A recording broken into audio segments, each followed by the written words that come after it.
안녕하십니까. 헬프미디어 김용욱과 이정원입니다. 네, 그렇죠. 36.5도. 용욱 씨는 36.6도입니다. 아주 건강하네요. 뜨겁네요. 그렇죠. 손소독 한번 하시죠. 맞아요. 우리 또 술 못 먹으니까 이 냄새로라도 살짝. 오씨, 왜 이렇게 너무 심한데 이거? 어우. 어차피 이거 나오고. 자, 이어서 오늘은 이제 523D M 스포츠 플러스 마일드 하이브리드 차량을 조금 공부하는 시간을 갖도록 해보겠습니다. 근데 되게 신기해요. 저는 휘발유 마일드 하이브리드 차량은 봤는데 디젤 마일드 하이브리드 차량은 처음 봤어요, 사실. 사실 이 BMW가 친환경적인 자동차를 만들려고 항상 굉장히 노력해왔죠. 첫 번째, 이 탄소 배출량을 이제 좀 줄여줘야 되잖아요. 그래서 기존에 있던 520D가 이제 523D로 좀 이렇게 이제 변화하는 이제 과정인데, 자그마한 전기 모터와 이제 48V 배터리가 이제 들어가는 이런 디젤 모델이 나오게 됐습니다. 친환경이라고 하면 휘발유로 가야 되는 거 아닙니까? 전기나? 많이들 오해하시는 게 휘발유와 디젤 차에 실질적으로 나오는 이제 이산화탄소, 여러 가지 배출가스 등의 수치가 거의 차이가 안 나요. 연비가 일반 하이브리드처럼 굉장히 좋을 거라고 예상을 하시는데 실질적으로는 그 부분보다는 어떤 거죠? 이제 10% 정도의 연비 향상을 도와주고, 현재 나온 차량은 시속 15km 미만으로 떨어지면 시속 15km 미만으로 떨어지게 됐을 경우에 엔진이 대기 모드로 전환이 되게 됩니다. 그럼 엔진이 꺼져 있는 상태로 된다고 볼 수가 있죠. 그렇죠. 네. 그래서 이제 소음도 많이 이제 엄청나게 개선이 됐고요. 이 엔고. 스탑앤고 기능들이 조금 이제 이질감이 많이 없어지고 자연스럽게 넘어가는 이제 그런 부분으로 볼 수가 있습니다. BMW에는 코스팅 모드, 그리고 벤츠는 글라이딩 모드라고 해요. 맞아요. 근데 이 부분이 뭐냐면은 원래 마일드 하이브리드가 아닌 차량들은 이제 에코 모드를 놨을 때 고속 주행을 하다 엑셀을 떼게 되면 RPM을 이제 기존 700에서 800 아이들링 상태로 내려놓고 맞아요. 연비 주행을 하는 모드가 있는데, 맞습니다. 이 마일드 하이브리드 모드는 아예 7, 800 아이들링이 아닌 제로로 꺼버리기 때문에 훨씬 더 연비적으로 효율이 좋게끔 만들 수가 있다는 거죠. 오. 자, 일단 전면부를 보면 얘는 이제 M 스포츠 플러스 차량답게 와이드한 범퍼와 3분할 헥사곤 에어 인테이크로 나눠져 있죠. 이전 모델과 동일하게 액티브 에어스트림 키드니 그릴이 들어가 있어서 예열 시에는 이제 닫혀 있고요. 또는 냉각 시에는 열어주면서 엔진의 효율을 향상시키기 위해서 들어가 있는 기능이라고 보시면 될 것 같습니다. 라이트 같은 경우에는 원래는 이제 아이콘 라이트의 형태가 들어갔었죠. 약간 이제 요렇게 요런 지금 이제 L자형으로 이렇게 좀 들어가 있어서 요것 또한 강인한 인상을 현재는 주고 있어서 현재 이 523D 차량이 인기가 굉장히 많아요. 그럴 것 같아요. 네, 맞습니다. 그래서 이렇게 좀 보실 수가 있고요. 상단부에 보이는 카메라가 3개가 들어가 있어요. 카파스 카메라, 벤츠는 스테레오 카메라라고 표현을 하게 되는데, 그렇죠. 이게 이제 기존에는 2개였죠. 2개였는데 3개가 들어감으로써 차선을 인지해주거나 차량을 인지해주거나 이런 모든 인지해주는 부분에서 한층 더 업그레이드가 됐다고 보실 수가 있어요. 자, 우리 이제 본넷을 한번 볼 건데, 48V 배터리가 어디가 들어갔나를 우리가 보려고 지금 이걸 연 거잖아요. 그렇죠. 어디 있냐면, 네, 그쪽에 이제 48V 배터리가 들어가 있습니다. 이 배터리가 주행을 할 때는 여기 있는 전력이 전기 모터에 전력을 공급함으로써 엔진을 도와주는 역할을 하고요.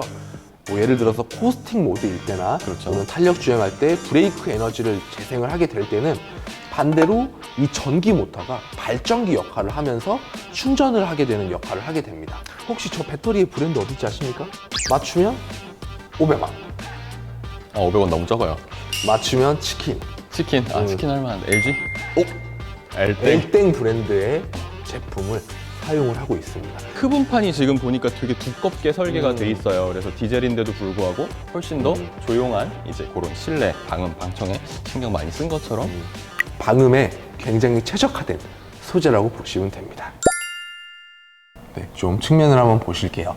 자, 한번 보시면 사실 기존 대비는 27mm가 길어졌습니다.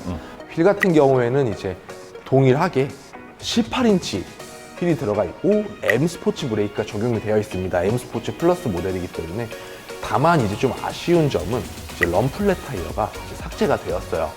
뭐 일단은 뭐 장점이 될 수도 있고 단점이 될 수도 있는 부분이라 요건 이제 고지 정도만 하고 제가 다음으로 넘어가겠습니다. 이어서 M 레터링을 볼 수가 있고요. 에어브리더가 있습니다. 이 에어브리더는 실질적으로 공기가 통하는 역할을 하나 봐요. 앞에 쪽이. 홈이 있어서 제 역할을 하는 그런 에어브리더라고 보시면 될 것 같습니다. 잘렸어. 죄송합니다. 진짜 점점 노잼이야. 직선의 캐릭터 라인이 형성이 되어 있어서 굉장히 길어 보이고 근육질 형태로 보이고 강인한 인상을 주고 있어요. 이 차 같은 경우에는 복합 연비가 15.6km예요. 실질적으로 고속도로 올리면은 얘는 거의 20 넘어가는 걸로 알고 있는데 맞나요? 그렇죠. 제가 이제 운행하고 있는 연비가 고속도로 운행하면 거의 18km 정도 나와요. 17에서 18km? 그러니까. 얘는 더 나오지 않을까요? 자, 이제 후면을 볼 건데요. 후면 한번 뒤로 가시죠. 보시면 가장 이제 좀 기존 대비 달라졌던 게 양각, 음각이 있는 것처럼 이렇게 이제 3D 형태의 테일. 기존 모델보다 확실히 더 지금 도드라져서 보이기 때문에 뭐 후면부 멀리에서 오는 차량도 확실히 이제 더 인지할 수가 있는 뭐 그런 라이트인 것 같아요. 다각형 테일 파이프도 적용이 되어서 굉장히 강인하고 스포티하고 나는 좀 다이나믹한 차야 라는 디자인 형태의 표현하는 차량이라고 보시면 될 것 같습니다.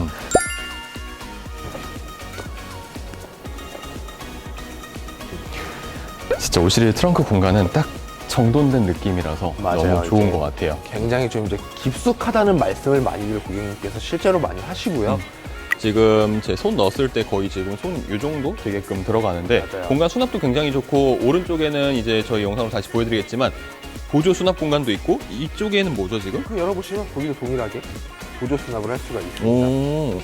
이런 부분은 공간성 되게 활용을 잘한 것 같아요. 맞아요. 어떻게 보면 그냥 막아놔서 못 쓸 수도 있게끔 해놓을 수 있지만 이렇게 필요한 부분에 보조 수납 공간을 만들면서 훨씬 더 다용도로 사용할 수 있는 그런 부분이 굉장히 잘 정돈해 놓은 것 같네요. 실제로 5 시리즈를 저도 타는데 긴 짐 실을 때 저는 이거를 좀 짐을 많이 옮길 때 굉장히 많이 쓰거든요. 굉장히 유용해요. 그래서 최근에 뭐 긴 캐리어를 넣은 그런 경험도 있고요. 굉장히 유용합니다. 뒷자리는 5 시리즈 사실 패밀리 세단인 만큼 레그룸 넉넉히 있고요. 조명도 은은하게 나와서 굉장히 괜찮고요. 이 M 스포츠 플러스 특성상 인디비주얼 안트라사이트가 적용이 돼서 블랙의 천장이 들어가기 때문에 굉장히 어떻게 보면 지금 시트 색깔과 블랙과 굉장히 원톤의 일체형감도 있죠. 이 지금 요것도 가죽이 버네스카인가요? 아니죠. 얘는 이제 보시면 나파 시트죠. 만져보면 굉장히 부드럽습니다. 시트가. 그러네요. 네. 훨씬 더 말랑말랑하고 맞죠. 장시간 운전해도 훨씬 더 뭐 이렇게 불편할 것 같다거나 뭐 그런 거는 없어요. 그리고 앞에 쪽에 열선 이제 시트 그리고 C타입 포트 그리고 이렇게 이 수납 공간들 뭐 다 들어가 있어서 뭐 쓰시는데 그렇게 불편함 없도록 돼 있을 것 같고 그리고 팔걸이 같은 경우도 이렇게 내려보면 다 준비가 되어 있고 장시간 운전해도 굉장히 편할 것 같은 그런 그쵸. 느낌이에요. 맞아요. 굉장히 안락하고 좋습니다. 이제 앞좌석을 한번 타봤습니다. 이 아까 저희가 앞에서부터 523D 마일드 하이브리드다 맨날 말로 설명하지 않습니까? 근데 어떻게 확인할 거야 마일드? 뭘로 확인할 거야? 이게 시동이 걸리는지 전기로 전기 구동이 되는지 엔진이 뭐 코스팅 모드에서 꺼지는지 어떻게 확인할 거야? 뭐 오감 만족이야? 불만 있어요? 여기 에너지 이동이라는 카테고리의 화면이 있어요. 잘 보면 엔진 모양이 있고 이제 여기 그러니까. 배터리 모양이 이렇게 있잖아요. 봤어요. 실질적으로 배터리가 여기 있는데 그냥 모양만 그래픽만 이렇게 나와 있는 거예요. 실제로 배터리가 여기 있다고 오해하시면 안 돼요. 자, 이렇게 보시면 주행을 하게 되면 엔진에 불이 들어옵니다. 근데 엔진이 대기 모드로 전환이 되면 엔진에 불이 꺼지고 여기 배터리에 파란색으로 이렇게 흐름도 막 보여요. 이 모니터가 이제 12.3인치야 기존보다 이제 2인치가 커졌다 보니까 폰트나 그림의 크기가 커져서 그렇죠. 조금 이제 보기가 편해졌다고 보시면 됩니다. 블랙 시트가 들어가게 되면 요건 이제 피아노 블랙이라는 이제 소재로 들어가게 돼가 컬러로 들어가게 돼서 조금 더 모던하고 차분한 느낌을 이어서 통일감을 굉장히 주는 형태로 되어 있어요. 그러면 시트 색상에 따라서 지금 이 앞에 마감재가 바뀌는 건가요? 맞습니다. 이제 모카 같은 경우에는 이제 파인라인 커브라는 우드 소재가 이제 채택이 되고요. 스티어링에 반자율이 들어가 있어서 차간 거리를 조절하는 버튼들이 있고 이제 차선 유지 보조 및 어댑티브 크루즈 컨트롤을 설정하는 부분들이 있어요. 그죠? 그리고 여기 미디어를 조절하는 부분에 버튼들이 있고요. 운전자 감지 카메라가 있어서 내가 정면을 주시하고 있을 때는 반자율 주행 기능에서 정차 후 재출발할 때 출발을 하게 되고요. 만약에 내가 다른 쪽을 보고 있거나 뭐 조수석에 탄 사람이랑 얘기를 하고 있으면 출발하지 않습니다. 이게 이제 업그레이드된 기능이라고 보실 수 있어요. 함부로 손가락질하지 마세요. 개인적으로는 예전에 E클래스 마일드 하이브리드 2000cc 모델을 탔었는데 그에 비해서 어느 부분이 더 좋은지, 이질감이 좀 어떤지 이런 부분들을 정말 느껴보고 싶고, 일반 차들은 스타트 모터가 조금 더 돌고 나서 들어오는데 마일드 하이브리드 차량은 그게 굉장히 부드럽게 시동이 걸린단 말이죠, 사실. 그렇죠. 맞아요. 기존에는 부릉 이런 느낌이었다면 지금은 부릉 이런 느낌으로 걸린다고 보시면 됩니다. 사실 523D 마일드 하이브리드 차량에 대해서 좀 마일드 하이브리드에 대한 중점을 오늘 좀 위주로 설명을 드리고 싶었어요. 왜냐면 이게 굉장히 접하지 않았던 그런 거고, 소비자분들께서, 고객님들께서 이런 분에 좀 어렵거나 도대체 마일드 하이브리드는 뭐야? 이건 뭔데? 이렇게 생각을 하실 수 있었던 부분이어서 오늘 최대한 그런 위주로 좀 설명을 좀 드렸었는데 어떻게 이해가 좀 잘 되셨으면 하고요. 개인적으로는 이 마일드 하이브리드 차량을 다음에 기회가 된다면 제가 직접 운전해보면서 벤츠와는 어떤 부분이 조금 다른 건지, 어떤 게 조금 더 장점이고 단점인지 그런 걸 확실하게 한번 짚어보고 싶네요. 네. 그리고 굉장히 좋은 차예요. 굉장히 너무 훌륭한 차고, 이 차량에 대해서 견적 문의를 조금 많이 주시면 제가 정말 설명을 좀 자세히 한번 잘 드리도록 하겠습니다. 오늘 영상 잘 보셨으면 구독과 좋아요도 함께 좀 부탁드리겠습니다. 구독과 좋아요. 알람 설정까지 부탁드리겠습니다. 감사합니다.